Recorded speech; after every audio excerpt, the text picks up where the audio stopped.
Bismillahirrahmanirrahim. Assalamualaikum warahmatullahi wabarakatuh. Alhamdulillahi rabbil alamin. Allahumma salli ala Sayyidina Muhammad wa ala ali Sayyidina Muhammad. Sahabat yang beriman, yang insyaAllah dirahmati oleh Allah subhanahu wa ta'ala, pertama-tama marilah kita memanjatkan puja dan puji syukur kita kehadirat Allah subhanahu wa ta'ala, yang mana atas limpahan rahmat, hidayah dan inayahnya kita semua hingga detik ini masih bisa dapat hidup, masih bisa dapat bernapas, sehingga masih ada kesempatan kita untuk memperbaiki diri kita, untuk menambah pundi-pundi amal kita, untuk menjadi bekal kita menghadap Allah subhanahu wa ta'ala. Kemudian salawat beriringkan salam selalu kita sampaikan, kita curahkan kepada junjungan kita, Nabi besar kita Muhammadin sallallahu alaihi wasallam. Sahabat yang beriman, dalam kesempatan ini kita akan mengulas sederet cerita, sederet ciri-ciri rumah seseorang terkena sihir. Yang pertama, hawa rumah menjadi panas. Apabila hawa rumah mendadak terasa panas, dan tidak hanya terjadi di siang hari saja, bisa jadi rumahmu telah dikirimi santet atau sihir oleh seseorang.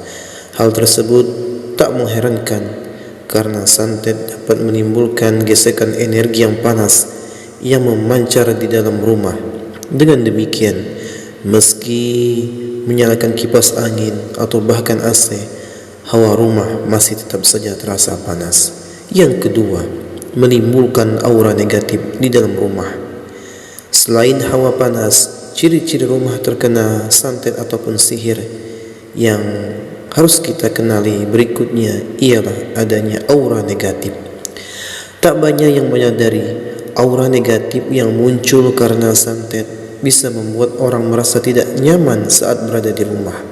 Parahnya lagi, tidak jarang aura negatif yang muncul karena santet itu membuat rumahmu terlihat suram dan membuat orang menjadi malas untuk datang ke rumahmu. Kemudian yang ketiga, sering terjadi pertengkaran. Santet ternyata juga bisa memberikan dampak kepada penghuni rumahnya. Salah satu ciri-ciri rumah terkena santet ialah sering terjadi pertengkaran. Hal tersebut biasanya disebabkan karena hal-hal sepele oleh adanya aura negatif yang datang ke rumah dari ilmu santet. Kemudian yang keempat, rumah terlihat menyeramkan.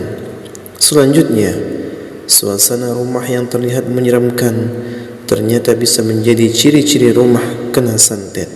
Sayangnya, ciri-ciri ini agak sulit untuk diketahui karena biasanya hanya orang luar saja yang bisa merasakannya, sementara penghuni rumah tidak bisa.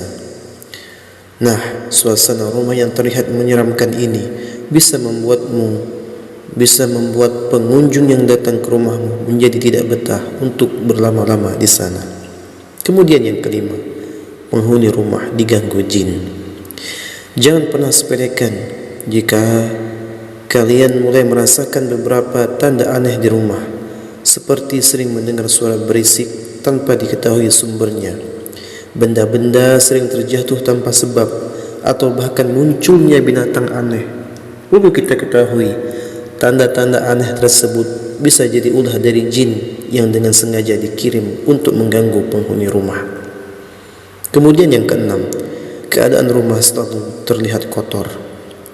Apakah kita pernah merasa rumah selalu kotor walau sudah dibersihkan berkali-kali? Jika iya, bisa jadi hal tersebut terjadi bukan karena disebabkan oleh angin yang membawa debu kotor, tetapi karena adanya sihir hitam yang sedang ada di dalam rumah. Sebagai informasi untuk diketahui, tanda tersebut muncul sebenarnya bertujuan untuk mengganggu kenyamanan si penghuni rumah. Kemudian yang ketujuh, ada anggota keluarga yang sakit tanpa sebab. Perlu kita waspadai apabila ada anggota keluarga yang sering jatuh sakit secara tiba-tiba, terlebih lagi jika penyebab sakitnya itu tidak diketahui secara medis. Pasalnya, hal tersebut bisa jadi karena dampak dari rumah yang terkena santet. Bahkan yang paling parahnya, anggota keluarga bisa sampai meninggal dunia.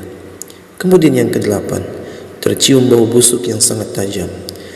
Tanda rumah Karena santet yang paling mudah untuk dikenali adalah terciumnya bau busuk secara menyengat di rumah. Nah, jika kita atau anggota keluarga lain sering mencium bau busuk yang tidak diketahui asalnya, kemungkinan besar rumahmu sudah terkena santet. Hal tersebut tak mengherankan lagi. Pasalnya, santet dapat mengeluarkan aroma busuk yang sangat tajam di rumah. Kemudian yang kesembilan, makanan di rumah cepat basi.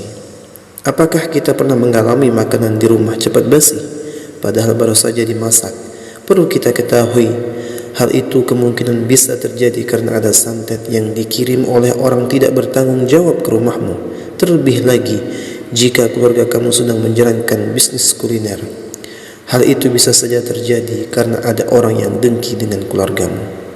Kemudian yang ke-10, penghuni rumah sering kesurupan. Menyaksikan orang kesurupan secara langsung memang menjadi hal yang sangat mengejutkan sekaligus menyeramkan. Jika ada anggota keluarga di rumah sering mengalami kesurupan, itu bisa jadi tanda bahwa rumah kamu sedang terkena santet. Perlu kita ketahui, penghuni rumah yang kesurupan terjadi sebagai dampak dari santet atau gangguan dari makhluk halus yang dikirim ke rumah. Kemudian yang ke-11, ada binatang tidak lazim datang ke rumah. Jika lingkungan rumah berada jauh dari hutan, kebun atau sawah, dan kita menemukan binatang tak lazim seperti kelelawar, kalajengking atau ular hitam di dalam maupun area di sekitar rumah, maka harus kita ketahui, kita harus berhati-hati. Pasalnya, adanya binatang tidak lazim di dalam dan sekitar rumah bisa menjadi tanda yang dapat dikenali secara jelas bahwa rumah terkena santet. Itulah deretan ciri-ciri rumah terkena santet yang sudah dirangkum dari berbagai sumber. Mungkin itu saja sahabat. Mudah-mudahan kita dapat melakukan ibadah-ibadah kepada Allah Subhanahu wa taala dengan cara menjalankan semua perintah-perintahnya serta menjauhi larang-larangannya, serta kita meminta pertolongan kepada Allah agar kita dijauhkan dari gangguan-gangguan sihir, santet maupun gangguan-gangguan dari jin. Mudah-mudahan kita diselamatkan oleh Allah Subhanahu wa taala. Amin amin ya rabbal alamin. Itu saja saya akhiri.